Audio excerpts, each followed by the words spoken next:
our poutine last night. And that's what exactly? We're going down a whole nother. Yeah, it's it's potatoes and cheese kind of mixed together, and then you add whatever meat you want to it. We call that a casserole. Yeah. and we had barbecued pork with that, and it just it's a fun time. Well, next year invite me over. Yeah, I'll be happy to come over for that. Or at least bring samples to the eye. Bring samples, It is, people ask me, what do you do there for July 1st? If it sounds familiar, they eat hot dogs and they do fireworks. Wow. I looked up poutine. It looks tasty. For Canada Day, okay. Some place does French fries topped with cheese skirts and gravy. Yep. That's got Wisconsin written all over it right there. All right. I thought the little insulted there. He limited 4th of July to hot dogs and hamburgers. We got homemade ice cream. Oh, yes. Okay, so we did strawberry shortcake.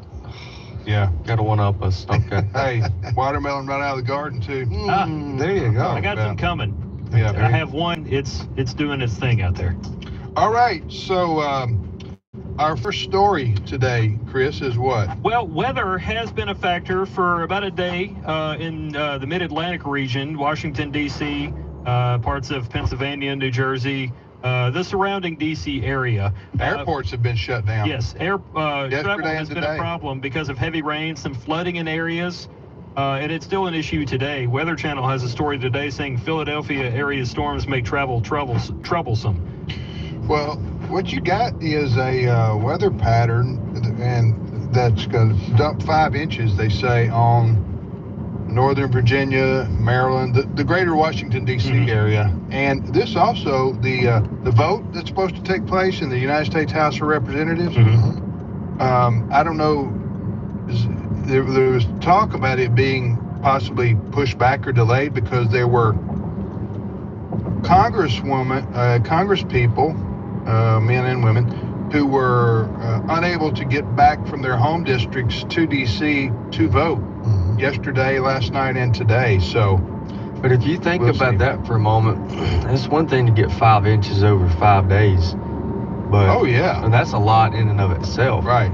But to get it as fast as within like 24 hours or so, that's like hurricane material. But that's and to think about this being in July for the farmers, most of their primary concern year to year is, are we going to get rain? Are we going to get it at the right time? But we're hearing stories in the South where the farmers' fields are flooded and they're losing their crop because of too much rain. Oh yeah. I mean, I can't remember a time in my life where that was the issue. Usually it's the other way around? Yeah. Well, we here in northeast Mississippi the last 10 days have gotten like 8 or 9 inches, I think, of rain. And more is coming next week. And flooding has to, you're right. In July. Crops are just getting off the ground, so to speak, and they're underwater. What'd you say? Well, and the fact that we're in July and we're having too much rain for crops, they're flooding in the South in some areas. So. Yeah.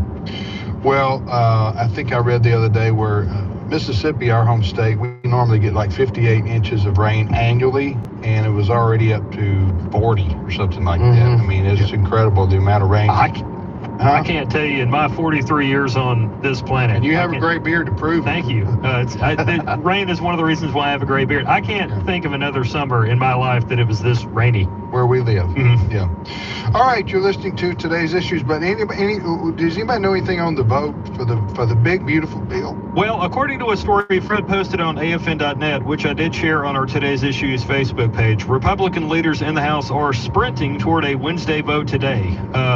Somehow, possibly in the absence of a few members, to try to get this thing through to meet President Trump's deadline of getting it to him by July 4th.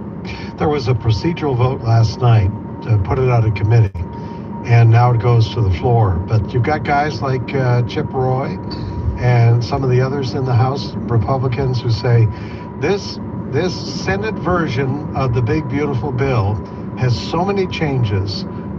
We want to take a look at those, and we're probably not going to go along with some of the changes that the Senate made to the original House bill. Well, the Senate big, beautiful bill version only passed 51 to 50. I mean, Vice President J.D. Vance had to cast a tying vote. So that's right. Wesley, you had mentioned there's a couple of when you have a bill this big, and this happens every year, we talk about this, good and bad. There's good, bad, and ugly, so to speak. What were a couple things though that stood out that would be most beneficial? Positive, yeah, for our side especially.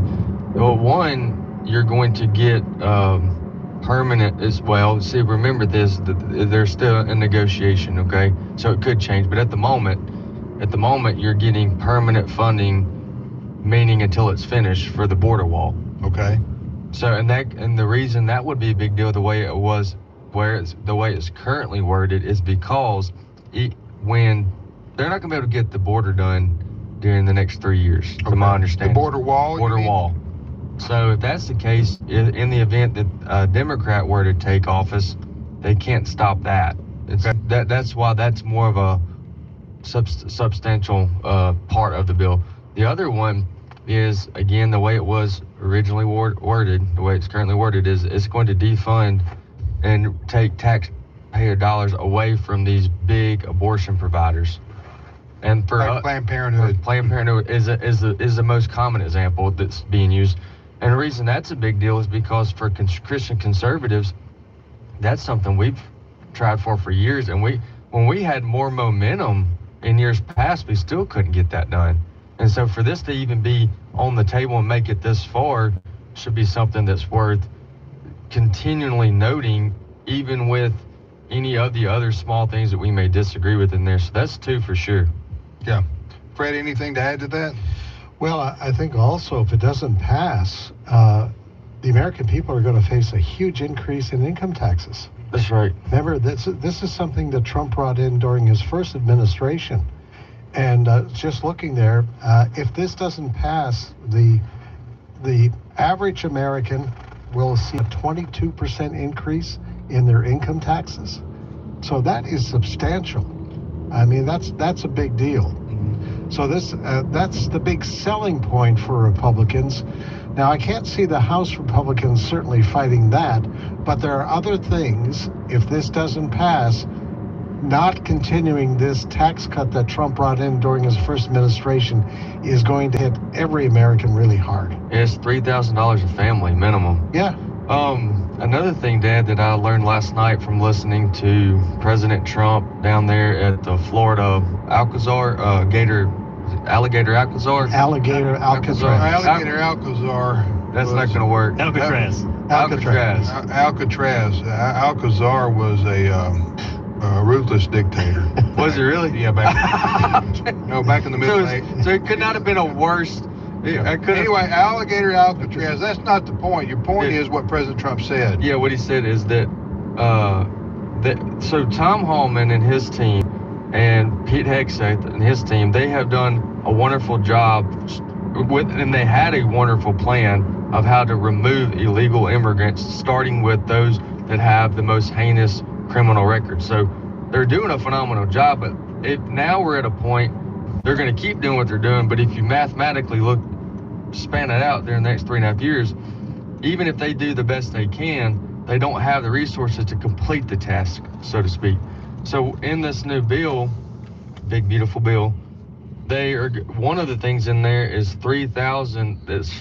There's funds to add 3,000 new ICE agents, and which would also include the multiplication of what they're already doing. So they're going to be able to get more of that done quicker. Let me just